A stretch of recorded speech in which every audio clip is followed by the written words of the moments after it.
Hey y'all, my name is Ed Page. I'm the Director of Football Performance here at Delaware State University. Very excited with what we have going on this season.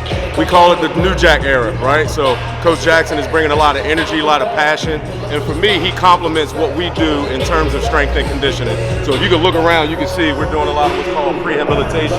Guys in here just taking care of their bodies. We're what you call a smash mouth fast football team, and ultimately, the goal is to stay fresh on the football field. So I'm very excited about what we're going to bring. We're going to be passionate, we're going to be the most well-conditioned team in the nation, and we'll be the most injury-free team in the nation. So we're excited about what we got coming down the pipe. We're going to shock a lot of people, but we won't be shocked.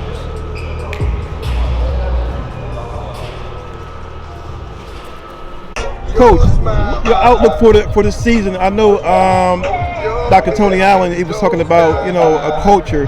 What does that culture mean to you in the university? Hey, the culture is simple. We're going to pour it out and leave everything we can on this field every time we're on it. And we just compete and try and get a little bit better every day. Every day we will be out here putting in the work. I know you talked about beating University of Delaware, Yep. and then winning the MEAC and the Celebration Bowl. Yep. Any more aspirations after that?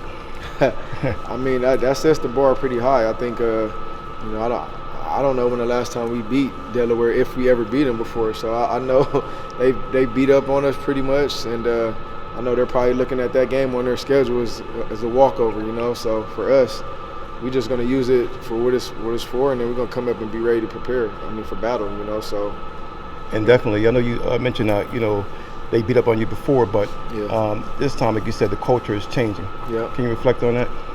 Yeah, the culture definitely around here is trending in the right direction. I don't think it's quite where we want it to be, but at least we installed it, and the guys know what to expect, and we won't accept nothing less. I think everybody understands that, and to be a part of this team and the goal we need to go to, guys got to reach higher standards. I don't care who you are, and including myself. Like every day, I challenge my coaches, I challenge myself, and we're gonna get the success because that's the mentality we're gonna have.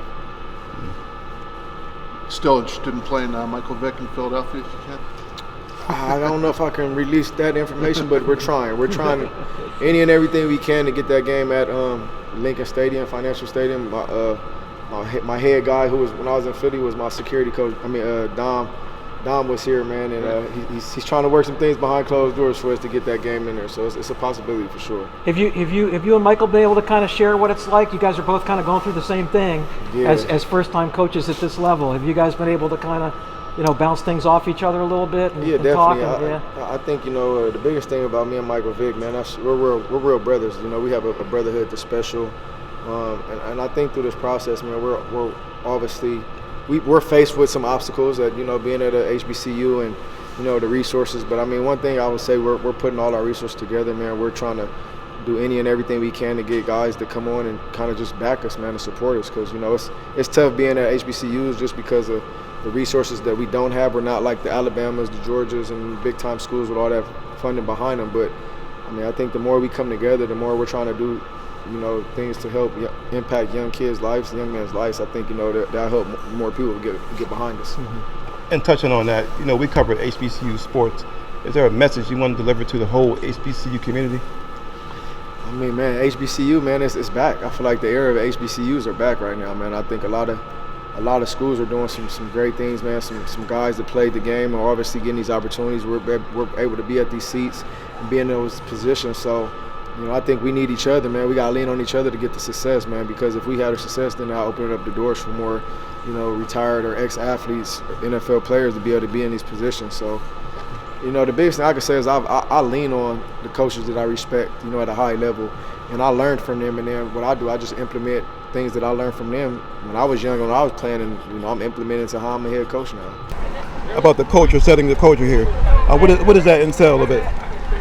Man, I think culture is always about, the belief of what you're establishing. So for us, it's just being trustworthy guys when we're not looking at what you're doing.